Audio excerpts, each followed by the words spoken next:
Settle in, slow your breath. Tonight we drift into the timeless world of Pride and Prejudice. Chapter 1. It is a truth universally acknowledged that a single man in possession of a good fortune must be in want of a wife.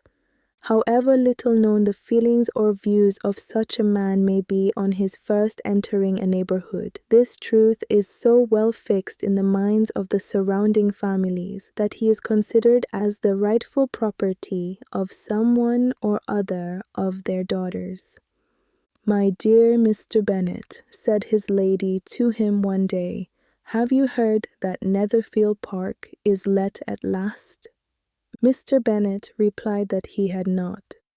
"But it is," returned she, "for Mrs. Long has just been here, and she told me all about it." Mr. Bennet made no answer. "Do not you want to know who has taken it?" cried his wife impatiently. "You want to tell me, and I have no objection to hearing it." This was invitation enough. "Why, my dear, you must know. Mrs. Long says that Netherfield is taken by a young man of large fortune from the north of England, that he came down on Monday in a chaise and four to see the place, and was so much delighted with it, that he agreed with Mr. Morris immediately, that he is to take possession before Michaelmas, and some of his servants are to be in the house by the end of next week." "What is his name?"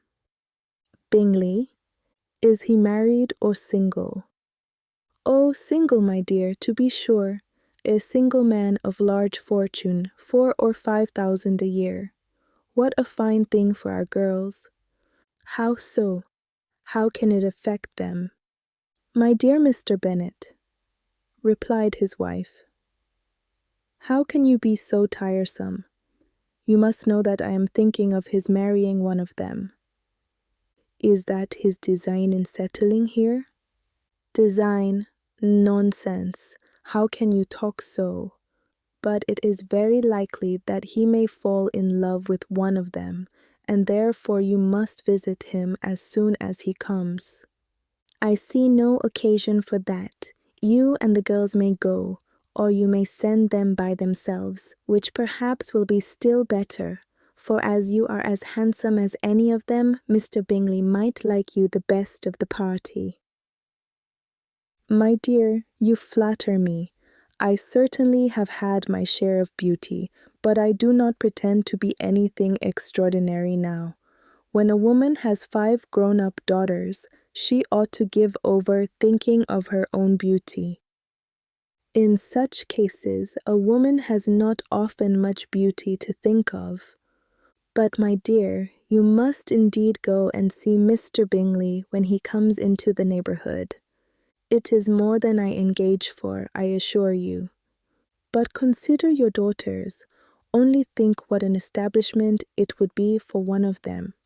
Sir William and Lady Lucas are determined to go, merely on that account, for in general, you know, they visit no newcomers.